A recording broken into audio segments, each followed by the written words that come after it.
UFC 315 takes place this weekend, and I'm predicting I'm breaking down every single fight in the card. Starting off with the early prelims, I'm going to start off with the early prelim opener of Brad Katona versus Berkat Almakov. Almakov dropped Duman Nurmagomedov in his debut fight in the UFC. That's just crazy to say out loud, in my opinion. But he has insane power for bantamweight. He likes to commit a lot into his strikes. I can see him catching Katona and putting him away. On top of that, he also does have a reach advantage of 4 inches over him, which is kind of mad going into this fight, especially with how powerful Almakov is. He's a decent grappler as well, so I don't see Katona being able to hide in the grappling game. You know, like some guys just shoot double legs and go against like a powerful striker. I don't see Katona being able to do that against Almakov. I see Almakov putting him away. I'm saying in round number 2 via an overhand right. I think he just catches him and goes boom, puts him out cold. So my prediction is a round 2 TKO for Almakov. Moving on. I've got something in the back of my throat. Jeez. Pause. Daniel Santos versus Yong Jung Lee. I'm going to say Santos. Listen, for Lee to win this fight, he needs to go move in, move out, use his reach, not let Santos walk him down. Maybe throw in a few leg kicks, fight that type of like Leon Edwards, Lerone Murphy style. But Leon Edwards and Lerone Murphy have this kind of lateral movement that Lee doesn't have. Lee is very in and out, and that's not going to work against a guy like Santos, who's just going to walk you down. Think of like Sean Strickland, but more output. You know what I mean? And I can see Santos walking him down, putting a pressure on him, and piecing him up on the feet to win a very clear 30-27 decision. Santos by decision, I can see it happening. I don't see Lee really being able to mix up very one-dimensional on the feet with an in-and-out movement. So Santos by decision is my official prediction. Next up, Marc-Andre Barriault versus Bruno Silva. Bruno Silva's been washed since that Alex Pereira fight that kind of broke him. However, Barriault doesn't really have any head movement or chin. Both of these guys are 35 years old. Both of them are completely washed. Barriault, with no head movement or chin, it kind of doesn't... Against a guy like Bruno Silva, who has quite a bit of pop in his shots and quite a bit of power on the feet, I can see him catching Barriault and putting him away. Now, also, Barriault is also Canadian, and they haven't exactly produced a high top-level fighter since GSP. So we need to also keep that in mind. I see Bruno Silva KOing him in round number 2, though, because of the lack of head movement and chin from Barriault. Moving on to the prelims. Starting off the prelims with Navio Sterling versus Ivan Erslan. I'm not very impressed with Sterling's performance in his debut against Tuko Tokas. It was short notice against Tokas as well. I mean, if you're going 3 rounds with Tuko Tokas, I don't think he dropped him either. He should get past Erslan, though. He will get fraud checked eventually. He should get past Erslan. I mean, what is up with Erslan's arms, bro? Those things are huge. Wow. Anyway, he should get past Erslan. I mean, Erslan did have a decently close fight with Kutalaba, but I can see Sterling taking him out in round number 3 after a pretty dominant first. I mean, Erslan likes to fight pretty slow, very patient with his striking, and I think Sterling, with the massive reach advantage and better striking on the feet, should be able to deal with Erslan pretty easily. So I'm going to go over round 3 KO for Navio Sterling. He will get fraud checked eventually. I don't think he's that good, just from what I've seen from him anyway. Moving on. Speaking of Kutalaba, Mateusz Bukauskas versus Union Kutalaba. Now, I like both of these guys. Kutalaba is a tank, and Bukauskas, I mean, his last fight, he was fighting a little bit like vintage Tom Aspinall in his last fight, very fast on the feet, ripping the leg kicks to the body. I can see... See, this is a tricky one, because Kutalaba is starting to mix in grappling a little bit more, and he stopped just brawling with his opponent, going, no, boom, just brawling, you know what I mean? So, I can see an explosive start, and I can see Bukauskas just catching Kutalaba with a fast right hand that he doesn't see. You know, that like Tom Aspinall style of just fast, just boom, boom, boom, boom. I can see him piecing him up with a fast, just right hand straight into the chin of Kutalaba and putting him out cold. So I'm going to say a round 1 knockout for Bukauskas. I could also see Kutalaba mixing in takedowns, like neutralizing the quick, fast twitch threat of Bukauskas, and just submitting him in round number 1. So this is very fun fight to watch. I'm looking forward to this one on the card. Very few fights I'm actually looking forward to on this card. It's quite a mid card, but I'm looking forward to this one. Moving on, Jessica Andres versus Jasmine Jadavius. Yeah, I mean, Andre's best days are behind her, if we're going to be honest here.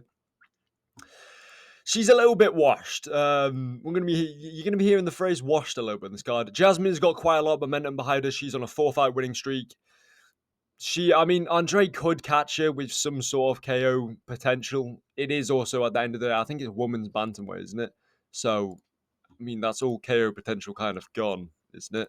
You know what I mean? Well, what? Oh, no, it's flyweights. That's even worse.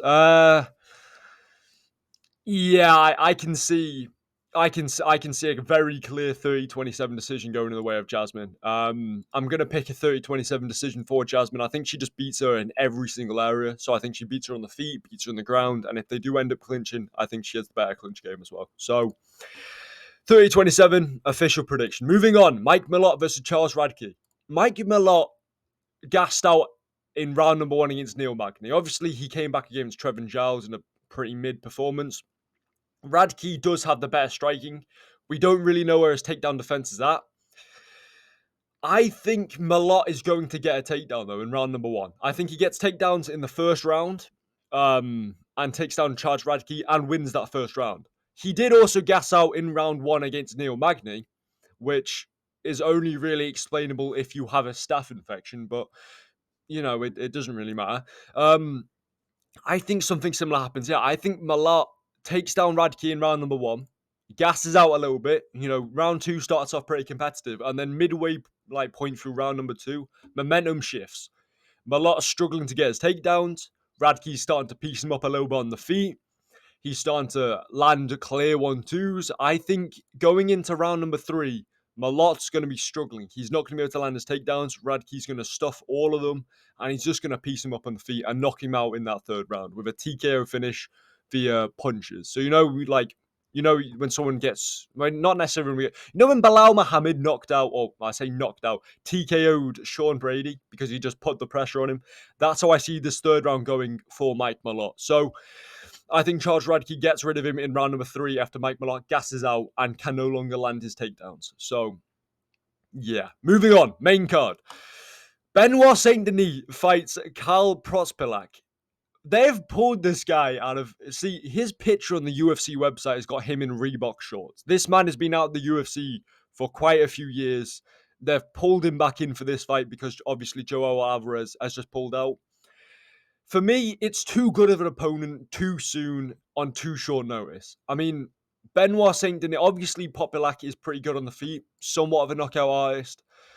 Benoît Saint Denis is going to dispose of him. I'm seeing a round 1 KO for Benoît Saint Denis. If Benoît Saint Denis gets knocked out, he probably gets cut from the UFC, if we're going to be honest, because we'll have to start ranking Karl Prepolec. Benoît Saint Denis is going to win this fight, and I'm very confident in this one. This is a guaranteed lock for me. Moving on. Alexa Grasso versus Natalia Silva. Grasso's got good boxing. I mean, Silva's more of a... Where are we?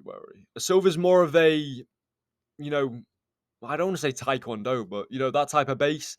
She's got better footwork. She is just better on the feet. I can see her piecing up Grasso. The only way I see Grasso winning this is the same way she beat Shevchenko in the first fight.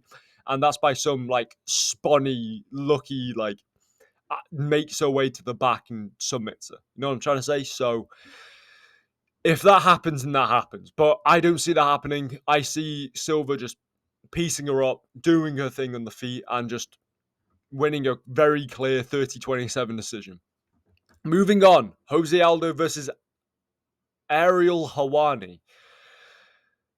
This is a wild fight. I don't know why they keep giving Aldo these dumb matchups, but they do. So we'll just have to... I'm predicting it anyway. Zahabi going to try and hold Aldo against the fence. That's your way. That's your path to beat José Aldo. Is to hold him against the fence. Everyone's done it. Marab did it. Batista did it. And it's worked against him twice. Aldo has got the best takedown defense in the UFC. It's just a fact. I mean, he probably isn't a fact. But he does have insane takedown defense in the sport. Probably the best in the sport. Better striking as well. Aldo should win, but I can see Zahabi probably just trying to hold him against the fence because it's worked against Aldo every single time it's happened. So, you know what I'm trying to say? But I do see Aldo winning this fight. Better striking, more damage. I can see him winning by decision. If Zahabi holds him against the fence, I mean, and it works, Aldo should probably retire because you cannot just. It's a very clear game path to beating Jose Aldo. It's to hold him against the fence. And obviously, it's boring, but depends. Do you care more about an entertaining fight? Do you care more about winning? And I don't know with Zahabi. I don't know. But I do see Aldo winning this fight. If he can get off that cage and actually do his thing, he should be able to win this fight. Moving on. Shevchenko versus Fiorot. I think, is Fiorot the favorite going to this? She is, yeah. Okay. I can see Shevchenko winning this. I think she's just better in all realms. I think she's going to win it by decision. I think she's just too good. I think she's going to win it in all areas. She's going to be able to mix in the takedowns pretty well. She should win. I'm going to say by decision. I don't see a finish happening here. I don't see either of them catching each other on the feet, and I also don't see a submission. Should be by decision. It also should be a Shevchenko win in my eyes. We're going to move on to the main event. Belal Muhammad versus Jack Della Maddalena. Now, I broke this down. Obviously, I always break down the main event in a separate video.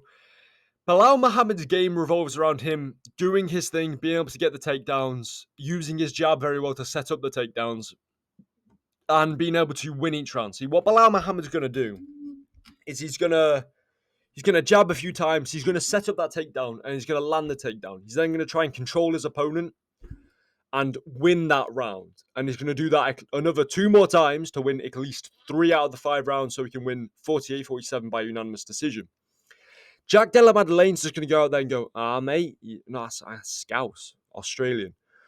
Like JDM's, what he's going to do is, let's say Belal takes him down, he's not just going to do a Leon Edwards and lie on the floor and go, okay, this round's lost, but I'll come out better in the next round when we start the feet. He's going to go, he's taking me down. Well, I mean, I'm losing the round. I'm just going to make my way back up to my... What is that accent? Bro, my voice is hurting too much for me to do anything. I did a perfect one yesterday, and today it's Welsh, you know what I mean?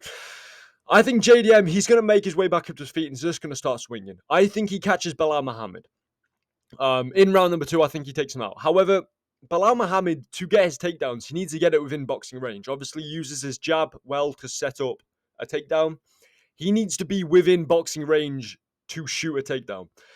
JDM, although his takedown defense is a little bit dodgy at times, he has perfect takedown defense inside of boxing range. So, like the takedowns that work against JDM are the Khamzat Chimaev shooting from the other side of the octagon type takedowns. So I don't see that work. I don't see Belal Muhammad pulling a few of them off. So I see JDM being able to apply pressure back to Belal Muhammad, not get backed up against the fence like Leon Edwards, being able to just counter pressure and putting Belal Muhammad out inside that second round. Anyway, let me know what you think of my predictions. I think I'm going for a solid 10 out of 12 in this one. Obviously, there's a few of these ones that might not hit, but I think a lot of these do make a lot of sense. So let me know what you think of them in the comments below, and I'll see you in the next one. Goodbye.